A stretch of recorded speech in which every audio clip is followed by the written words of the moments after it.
Guys आज की इस वीडियो में हम लोग एक नई यूआई लाइब्रेरी को एक्सप्लोर करने वाले हैं जिसको आप लोग वेनिला जावास्क्रिप्ट में यूज कर सकते हो, एंगुलर में यूज कर सकते हो, रिएक्ट में भी यूज कर सकते हो। इस वीडियो में हम लोग इस लाइब्रेरी का इस्तेमाल करेंगे और देखेंगे कि किस तरह से इस लाइब्रेरी को फ्रॉम ग्राउंड अप बनाने के लिए इस्तेमाल किया जा सकता है। मॉडर्न एप्लीकेशन बहुत अच्छे से ये यूआई लाइब्रेरी बनाने के कैपेबल है और सबसे अच्छी बात यह है कि ये काम आप बिल्कुल फ्री कर सकते हो। तो चलते हैं कंप्यूटर स्क्रीन में और एप्लीकेशन को बनाते हैं। Let's get started. All right guys, so मैं आ चुका हूं अपनी कंप्यूटर स्क्रीन में और यहाँ पर मैं लिखने वाला हूँ syncfusion UI। और जैसे ही आप देख सकते हो यहाँ पर आ गया है syncfusion .NET Xamarin JavaScript Angular UI components. तो मैं बेसिकली इंटरेस्टेड अभी यहाँ पर रिएक्ट कंपोनेंट्स में हूँ क्योंकि मैं रिएक्ट के कंपोनेंट्स पे काम करना चाहता हूँ। मैं बेसिकली अपनी एक रिएक्ट ऐप बनाना चाहता हूँ। तो मैं क्या करूँगा कि यहाँ पर नीचे आऊँगा और रिएक्ट की इनकी एक एसेंशियल जावास्क्रिप्ट 2 करके किट है, उस पर मैं आऊँगा। ठीक है, तो आप जैसे ही यहाँ पर प्रोडक्ट पे क्लिक करोगे आप यहाँ पर अलग अलग रिएक्ट, एंगुलर, जावास्क्रिप्ट ये सारे फ्रेमवर्क्स देख रहे हो। आप यहाँ पर क्या करो, रिएक्ट में आ जाओ क्योंकि मैं रिएक्ट में इंटरेस्टेड हूँ और मैं यहाँ पर एक्सप्लोर 80+ रिएक्ट कंपोनेंट्स पर क्लिक कर दूंगा और यहाँ पर देखो कि आप लोगों को देखने को मिलेंगे ये सारे कंपोनेंट्स। अब मान लो मैं इसमें से कोई भी एक कंपोनेंट पर क्लिक करता हूँ, मान लो मैं नेविगेशन पर क्लिक करता हूँ क्योंकि यार मैं अपनी रिएक्ट ऐप में सबसे पहले नेविगेशन देखना चाहूँगा और मैं यहाँ पर व्यू डेमोस पर क्लिक करूँगा और यहाँ पर टॉप रिएक्ट कंपोनेंट्स के अंदर आकर मान लो मैं नेविगेशन पर ही आना चाहता हूँ तो नेविगेशन ढूंढ रहा हूँ मैं। मान लो मैं अकॉर्डियन देखना चाहता हूँ और यहाँ पर आप देख सकते हो एसेंशियल स्टूडियो फॉर रिएक्ट के अंदर मुझे ये सारे कंपोनेंट्स देखने को मिल रहे हैं। ठीक है, अब मैं इसको इस्तेमाल करना चाहता हूँ। कैसे इस्तेमाल करूँगा, इसका कोड मुझे यहाँ पर दिया हुआ है और एक सबसे अच्छी बात यह है चाहे आपकी एप्लीकेशन हुक से बनी हो या क्लासेस से बनी हो, they have got you covered. तो मैं एक काम करता हूँ, सबसे पहले एक नई रिएक्ट ऐप बनाता हूँ और उसके बाद इन कंपोनेंट्स को यूज करता हूँ अपनी रिएक्ट ऐप में। तो मैं क्या करूँगा, यहाँ पर क्रिएट रिएक्ट ऐप जो कि रिएक्ट की डॉक्यूमेंटेशन पर मुझे ले जाएगा। मैं यहाँ पर आऊँगा क्रिएट रिएक्ट ऐप .dev और मैं npx create react app my app करूँगा यहाँ पर टर्मिनल खोल के। तो मैं यहाँ पर टर्मिनल खोलूँगा अपने कोड प्लेग्राउंड में और यहाँ पर एक माई ऐप नाम से मेरी ऐप बनने वाली है। मैं चाहूँ तो इस ऐप का नाम कुछ और रख सकता हूँ। एक्चुअली माई ऐप के नाम से कोई दूसरी ऐप है, मैं इसका नाम syncfusion रखता हूँ, syncfusion और ऐप। ठीक है, और जैसे ही मैं एंटर मारूंगा यहाँ पर मेरी एक नई ऐप बन जाएगी और जैसे ही वो ऐप बन जाएगी मैं फिर उसके अंदर जाऊँगा और ये सारे कंपोनेंट्स को यूज़ करूँगा। तो आप यहाँ पर देखो कि अकॉर्डियन वाला जो कंपोनेंट है मैं कॉपी कर सकता हूँ यहाँ क्लिक करके और पेस्ट करूँगा और मेरा काम हो जाएगा। लेकिन इसको यूज़ करने से पहले आप लोगों को क्या करना होगा कि इसको इंस्टॉल करना होगा। ठीक है, तो यार यहाँ पर इसको इस्तेमाल करने का सबसे आसान तरीका ये है कि आप help.syncfusion.com पर जाओ। फ्यूजन में सारे लिंक्स जो हैं वो डाल दूंगा डिस्क्रिप्शन के अंदर ताकि आप लोगों को आसानी हो इस चीज़ को सीखने में। अब देखो अलग अलग तरह की टेक्नोलॉजीज़ के लिए आप लोगों को अलग अलग चीज़ें दी हुई हैं यहाँ पर। मैं कहूँगा कि आप लोग रिएक्ट पर क्लिक करें क्योंकि हम लोग अभी रिएक्ट ऐप बना रहे हैं, रिएक्ट पे काम कर रहे हैं। तो आप यहाँ पर रिएक्ट पर क्लिक करो और यहाँ पर ये मुझे ले आएगा रिएक्ट की डॉक्यूमेंटेशन में। ठीक है, अब यहाँ पर मैं बहुत सारी चीज़ें कर सकता हूँ। सबसे पहली चीज़ जो मुझे करनी है वो सेटअप है। तो मैं गेटिंग स्टार्टेड पर क्लिक करूँगा और क्विक स्टार्ट पर क्लिक करूँगा ताकि मैं EJ2 के साथ स्टार्ट कर पाऊँ। तो यहाँ पर मुझे वही बताया जा रहा है कि भाई आप एक रिएक्ट ऐप बना लो।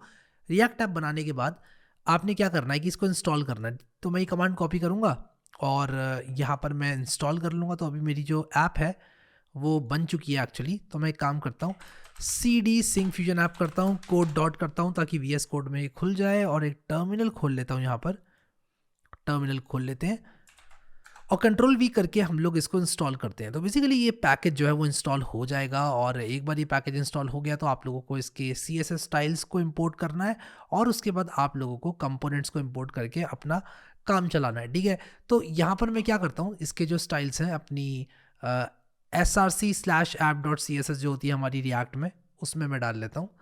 तो app.css के अंदर मैं एट द टॉप इसको जो है मैं इनफैक्ट इसको रिप्लेस ही मार देता हूँ पूरा। मैंने ये कर दिया। ठीक है, और उसी के साथ साथ हमें क्या करना है, अब हम इस तरह के कंपोनेंट्स को यूज़ कर सकते हैं। तो मैं एक काम करता हूँ, इसको कॉपी करता हूँ और यहाँ पर लिखा हुआ है कि before adding the grid component to your markup import the component in the src app.js। तो बेसिकली हम क्या करेंगे, app.js को ही रिप्लेस कर देते हैं यहाँ पर। Let's do it. ठीक है, तो app.js जो मेरी है वो भी कुछ इस तरह से दिखती है। मैं उसको कुछ इस तरह से दिखता हुआ बना लूँगा, npm रन स्टार्ट करूँगा और मेरा सर्वर चल जाएगा। वेट कर रहा हूँ इसका एंड आप देख सकते हो कि मेरा जो डेवलपमेंट सर्वर है रिएक्ट का वो चालू हो चुका है। ठीक है, let's wait for everything to compile और यहाँ पर आई होप कि कोई एरर नहीं आया है। ओके, तो हमारी जो ऐप है वो चल गई है। अब बेसिकली क्या है कि अगर आप इसको एक्चुअल में यूज़ कर रहे हो तो आप एक फ्री अकाउंट क्लेम कर लो, जो कि मैं अभी करने जा रहा हूँ। और फ्री अकाउंट क्लेम करने के बाद आपको फ़ायदा क्या मिलता है कि ये मैसेज आप लोग को देखने को नहीं मिलता है। तो ये जो मैसेज है वो देखने को नहीं मिलेगा। तो मैं कंटिन्यू करता हूँ और कंटिन्यू करने के बाद मैं क्रिएट अकाउंट कर दूंगा और यहाँ पर आप देख सकते हो कि ये क्लेम लाइसेंस की वाले पेज पर मैं आ चुका हूँ। तो अगर आप लोग को लाइसेंस की को जो है अपने चलाना है, यानी कि आप ट्रायल में हो और आपको लाइसेंस की को कॉपी करना है, आप कॉपी टू क्लिपबोर्ड कर लो सबसे पहले लाइसेंस की। और इसके बाद यहाँ पर इन्होंने लिंक दिया हुआ है कि किस तरह से आप लोग लाइसेंस की को यूज़ कर सकते हो। तो यहाँ पर हम क्या करेंगे, the generated licence key is just a string that needs to be register before Syncfusion control is initiated. Okay, तो लेट्स डू वन थिंग कि हम यहाँ app.js में आएंगे और app.js में आने के बाद हम जो हमारी लाइसेंस की है लेट की इज इक्वल टू, मैं कुछ इस तरह से लिख लेता हूँ और इसको मैं कॉपी करके क्या करूँगा कि यहाँ पर की लिख दूंगा। ठीक है, KEY की। बढ़िया, अभी मैं अपने सर्वर को पूरा सही से स्टार्ट करने वाला हूँ और देखता हूँ यहाँ पर ये काम करता है कि नहीं। ओके, तो यहाँ पर मुझे एरर आ रहा है, Syncfusion is not defined. Okay, तो मैंने यार C# का जो कोड है वो कॉपी कर दिया बिना देखे, वो भी क्या कर रहा हूँ मैं भी। तो यार मुझे रिएक्ट का कोड देखना है यार, React, let's to control F React. और काफ़ी जल्दी जल्दी में मैंने ये काम किया और मैं इसको जल्दी से अभी क्या करूँगा कि कॉपी पेस्ट करूँगा और यहाँ पर की लिख दूँगा। सो लेट की इज इक्वल टू ये और यहाँ पर की। तो बेसिकली क्या है कि आप लोग ऑथेंटिकेट कर रहे हो एक तरह से, ठीक है, सिंक फ्यूजन में, और फ्री ऑफ कॉस्ट आप लोगों को मिल रहा है सब कुछ। और देखो वो जो मैसेज था वो गायब हो चुका है। तो ये एक कंपोनेंट है जो कि हम लोग यूज़ कर सकते हैं। मैं वापस से आऊँगा वो डॉक्यूमेंटेशन वाले पेज पे, काफ़ी बढ़िया डॉक्यूमेंटेशन का पेज है वो, क्योंकि उसके अंदर आप लोग बड़े आराम से देख सकते हो नैव बार वगैरह। अब क्या है कि इसको आप लोग एक एक करके एक्सप्लोर कर सकते हो, but I am interested in navigation bar. तो मैं यहाँ पर देख रहा हूँ कि यार मुझे कोई अच्छा सा नैव बार मिल जाए। अब आप अगर इस वाले पेज पर आते हो ना, ये वाले पेज पर, तो आप लोगों को यहाँ पर नेविगेशन से रिलेटेड क्या क्या है वो सब मिलता है। तो मैं एक काम करता हूँ, इसका ऐप बार देखता हूँ। यहाँ पर ऐप बार है एक, मैं देखता हूँ ऐप बार कैसा दिखता है। तो मैं यहाँ पर ऐप बार पर क्लिक करूँगा, गेटिंग स्टार्टेड पर क्लिक करूँगा और मुझे यहाँ पर प्रीव्यू दिखेगा यहाँ पर ऐप बार का कि ऐप बार किस तरह से दिखता है। तो मैं आप लोग को दिखाता हूँ, इन्होंने ऐप बार यहाँ पर दिखाया हुआ और ये देखो ये सैम्पल है इनका ऐप बार का, ये लोड हो रहा है और कुछ इस तरह से ऐप बार आप लोगों को देखने को मिलेगा। तो let me do one thing कि मैं ना ये ऐप बार को ले लेता हूँ अपने प्रोजेक्ट में और इसको मैं कॉपी करता हूँ। मैं इनफैक्ट क्या करूँगा कि ये जो ऐप कंपोनेंट है इसको कॉपी करूँगा, क्योंकि भाई मेरा जो एप्लीकेशन में पड़ा हुआ है वो भी तो मुझे यूज़ करना है ना।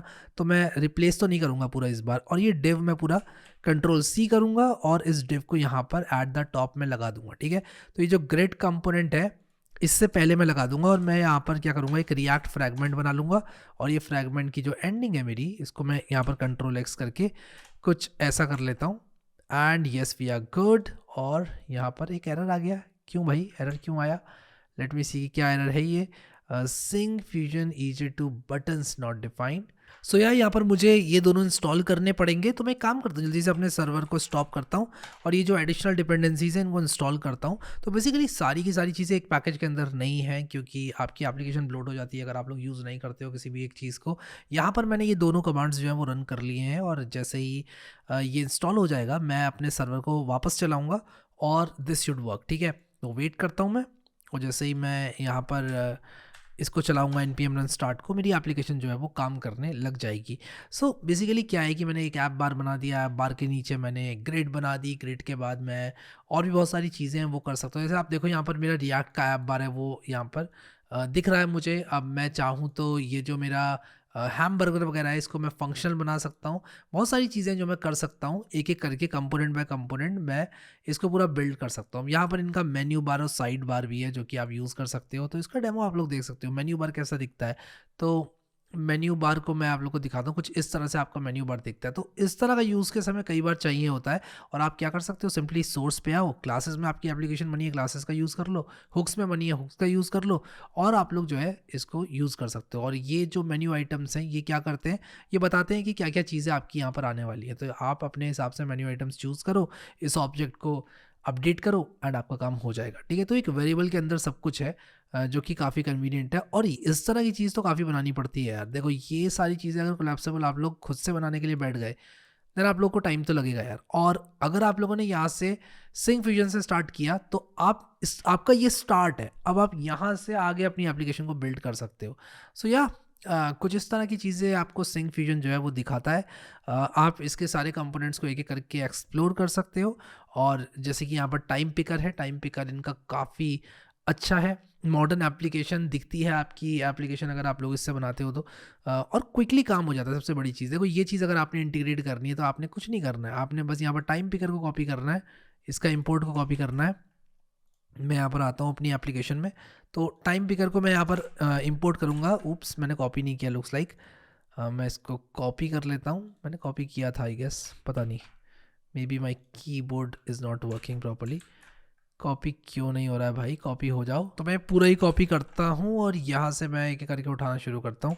कंट्रोल एक्स करता हूँ, कंट्रोल एक्स करने के बाद यहाँ पर लेकर आऊँगा और ये जो मैं टाइम वाला डिवाइस को उठाता हूँ यहाँ से कंट्रोल एक्स करूँगा और यहाँ पर मैं कंट्रोल वी कर दूंगा जहाँ भी चाहता हूँ। मान लो मैं यहाँ पर जाता हूँ इस डिव को, उप्स मैंने ये डिव कॉपी नहीं किया, क्या कंट्रोल एक्स और यहाँ पर कंट्रोल वी, ठीक है। तो मेरी एप्लीकेशन में एरर आ रहा है, यहाँ पर React EJS to calendars resolve नहीं हो पाया। तो ऑब्वियसली मुझे क्या करना होगा कि इंस्टॉल करना पड़ेगा इसको। तो मैं टाइम पिकर पे आऊँगा और कैलेंडर को मुझे इंस्टॉल करना पड़ेगा। So let's do it. तो मैं npm i करके इसको इंस्टॉल करूँगा, कंट्रोल C किया, npm i किया एंड यस, आप लोग इस तरह से EJ2 रिएक्ट कैलेंडर्स को इंस्टॉल करके इसको यूज़ कर पाओगे, ठीक है। तो अलग अलग तरह के पैकेजेस हैं, मतलब ये डिवाइडेड है सिंक फ्यूजन अलग अलग पैकेजेस में। तो आप लोग को जो है यहाँ पर देखने को मिल जाएगा जो टाइम पिकर है। तो मैं वेट कर रहा हूँ टाइम पिकर के लोड होने का। आप देख सकते हो यहाँ पर टाइम पिकर आपको मिल गया है। एंड ऑब्वियसली आपकी जो एप्लीकेशन है जिस हिसाब से बनी है, अब जैसे ये रिएक्ट ऐप बार है, आप लोग इसमें कस्टमाइजेशन कर सकते हो। तो ये रिएक्ट ऐप बार आपको मिल गया, बिल्कुल एज इज आपको ऐप बार मिल गया है। इसमें एक बटन कंपोनेंट है, इसके अंदर फिर ये लिखा हुआ है।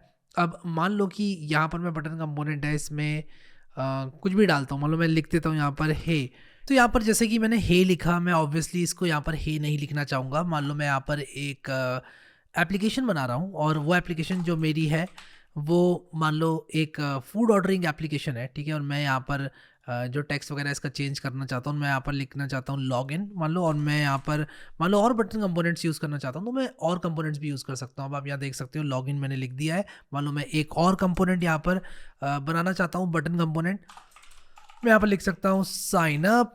और मे बी मैं यहाँ पर ग्रिड कंपोनेंट यूज़ नहीं करना चाहूँगा जब मैं एक फूड ऑर्डरिंग एप्लीकेशन बना रहा हूँ।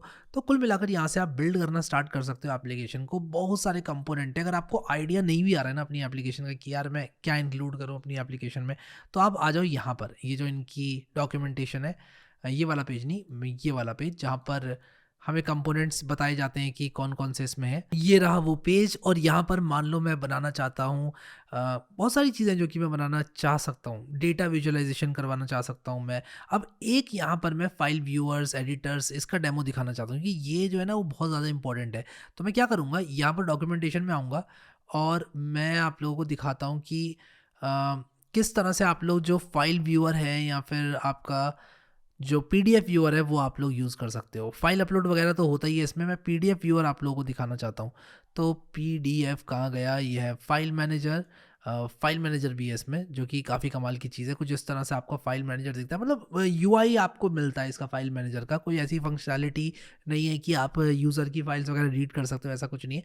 मतलब सब कुछ फ्रंट एंड पे आपको होके मिलता है।